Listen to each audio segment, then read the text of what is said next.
Welcome to the One Year Bible, January 5. The Old Testament reading, Genesis chapter 11 through chapter 13, verse 4. At one time, all the people of the world spoke the same language and used the same words. As the people migrated to the east, they found a plain in the land of Babylonia and settled there. They began saying to each other, "Let's make bricks and harden them with fire." In this region, bricks were used instead of stone, and tar was used for mortar. Then they said, "Come, let's build a great city for ourselves, with a tower that reaches into the sky. This will make us famous and keep us from being scattered all over the world." But the Lord came down to look at the city and the tower the people were building. "Look," he said, "the people are united and they all speak the same language.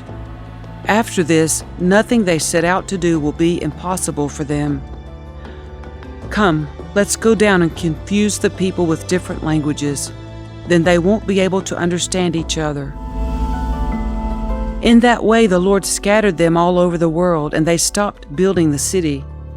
That is why the city was called Babel, because that is where the Lord confused the people with different languages. In this way, he scattered them all over the world. This is the account of Shem's family. 2 years after the great flood, when Shem was 100 years old, he became the father of Arphaxad. After the birth of Arphaxad, Shem lived another 500 years and had other sons and daughters. When Arphaxad was 35 years old, he became the father of Shelah. After the birth of Shelah, Arphaxad lived another 403 years and had other sons and daughters. When Shelah was 30 years old, he became the father of Eber. After the birth of Eber, Shelah lived another 403 years and had other sons and daughters. When Eber was 34 years old, he became the father of Peleg. After the birth of Peleg, Eber lived another 430 years and had other sons and daughters. When Peleg was 30 years old, he became the father of Reu. After the birth of Reu, Peleg lived another 209 years and had other sons and daughters. When Reu was 32 years old, he became the father of Serug. After the birth of Serug, Reu lived another 207 years and had other sons and daughters. When Serug was 30 years old, he became the father of Nahor. After the birth of Nahor, Serug lived another 200 years and had other sons and daughters. When Nahor was 29 years old, he became the father of Terah. After the birth of Terah, Nahor lived another 119 years and had other sons and daughters. After Terah was 70 years old, he became the father of Abram, Nahor, and Haran. This is the account of Terah's family. Terah was the father of Abram, Nahor, and Haran was the father of Lot. But Haran died in Ur of the Chaldeans, the land of his birth, while his father Terah was still living. Meanwhile, Abram and Nahor both married. The name of Abram's wife was Sarai, and the name of Nahor's wife was Milcah. Milcah and her sister Iscah were daughters of Nahor's brother Haran. But Sarai was unable to become pregnant and had no children.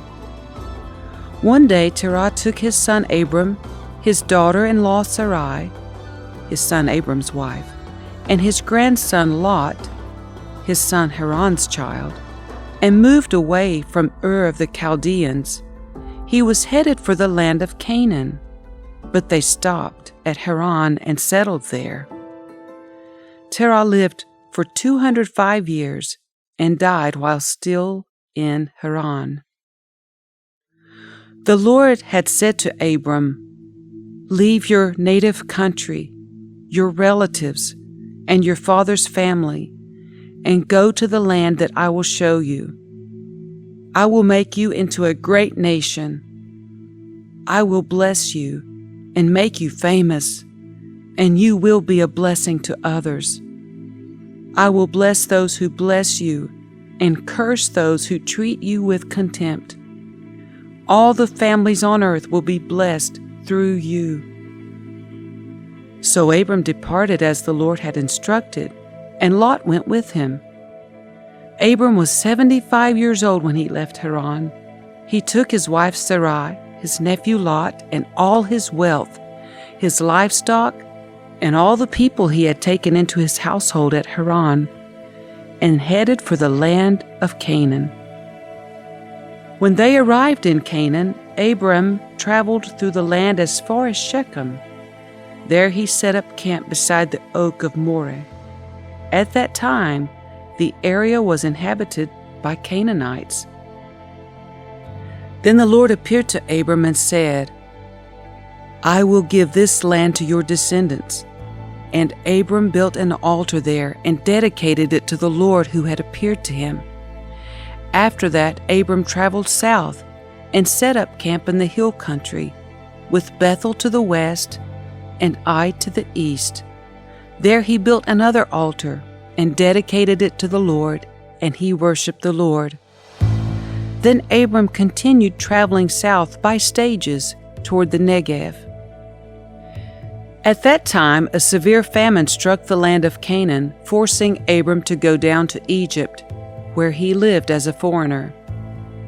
As he was approaching the border of Egypt, Abram said to his wife Sarai, "Look, you are a very beautiful woman. When the Egyptians see you, they will say, 'This is his wife. Let's kill him, then we can have her.' So please tell them you are my sister. Then they will spare my life and treat me well because of their interest in you." And sure enough, when Abram arrived in Egypt, everyone noticed Sarai's beauty. When the palace officials saw her, they sang her praises to Pharaoh, their king, and Sarai was taken into his palace. Then Pharaoh gave Abram many gifts because of her: sheep, goats, cattle, male and female donkeys, male and female servants, and camels. But the Lord sent terrible plagues upon Pharaoh and his household because of Sarai, Abram's wife. So Pharaoh summoned Abram and accused him sharply. "What have you done to me?" he demanded. "Why didn't you tell me she was your wife? Why did you say, 'She is my sister,' and allow me to take her as my wife? Now then, here is your wife. Take her and get out of here." Pharaoh ordered some of his men to escort them, and he sent Abram out of the country along with his wife and all his possessions. So Abram left Egypt and traveled north into the Negev along with his wife and Lot and all that they owned. Abram was very rich in livestock, silver, and gold. From the Negev they continued traveling by stages toward Bethel, and they pitched their tents between Bethel and Ai, where they had camped before. This was the same place where Abram had built the altar, and there he worshipped the Lord again.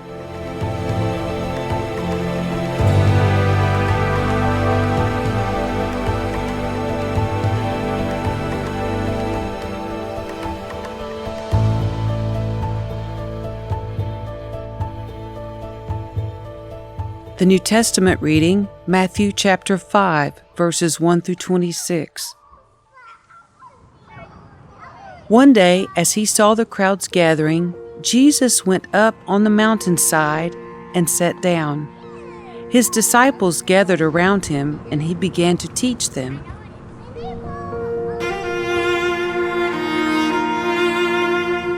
God blesses those who are poor and realize their need for him, for the kingdom of heaven is theirs. God blesses those who mourn, for they will be comforted. God blesses those who are humble, for they will inherit the whole earth. God blesses those who hunger and thirst for justice, for they will be satisfied. God blesses those who are merciful, for they will be shown mercy. God blesses those whose hearts are pure, for they will see God.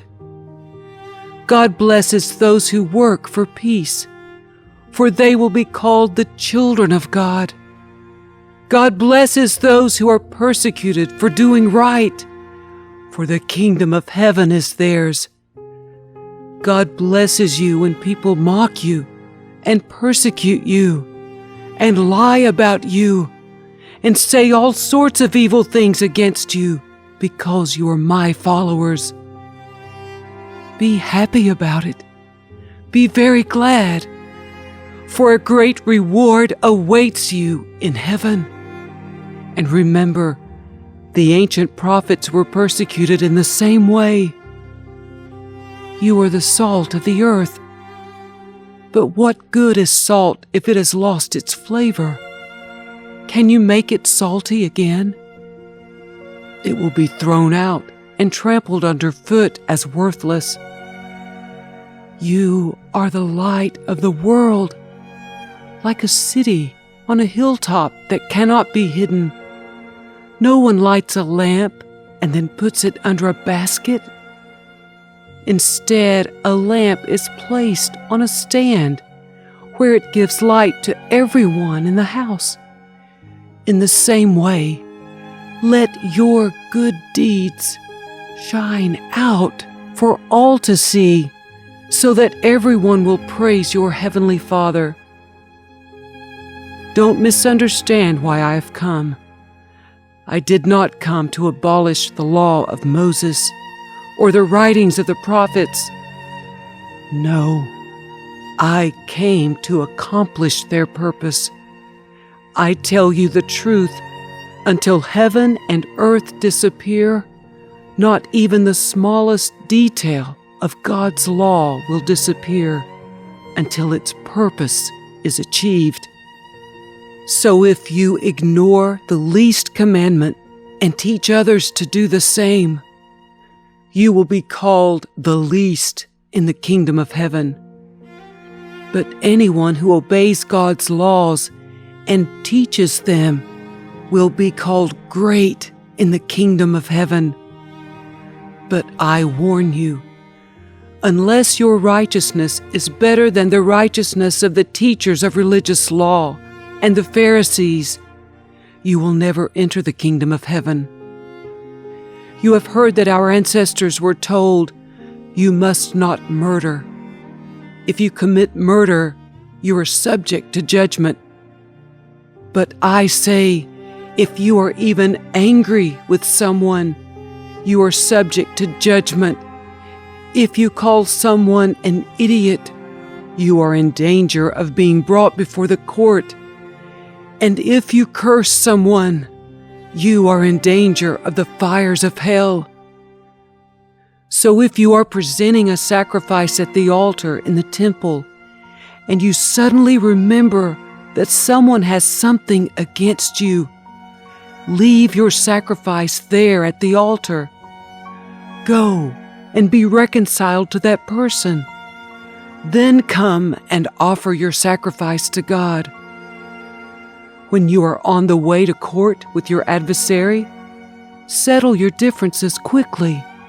Otherwise, your accuser may hand you over to the judge, who will hand you over to an officer, and you will be thrown into prison. And if that happens, you surely won't be free again until you have paid the last penny.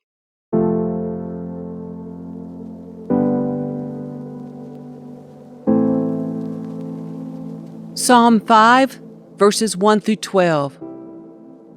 O Lord, hear me as I pray. Pay attention to my groaning. Listen to my cry for help, my King and my God, for I pray to no one but you. Listen to my voice in the morning, Lord.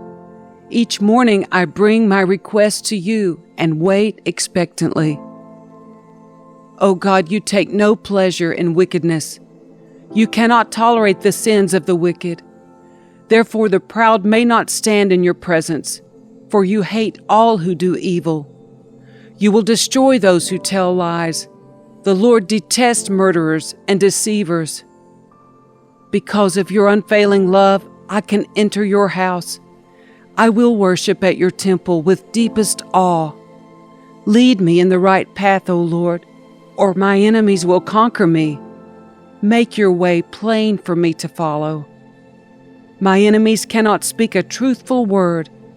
Their deepest desire is to destroy others. Their talk is foul, like the stench from an open grave. Their tongues are filled with flattery. O God, declare them guilty. Let them be caught in their own traps. Drive them away because of their many sins, for they have rebelled against you. But let all who take refuge in you rejoice. Let them sing joyful praises forever. Spread your protection over them, that all who love your name may be filled with joy. For you bless the godly, O Lord. You surround them with your shield of love.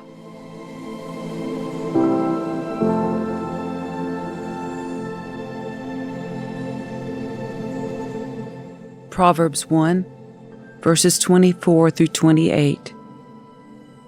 I, wisdom, called you so often, but you wouldn't come. I reached out to you, but you paid no attention.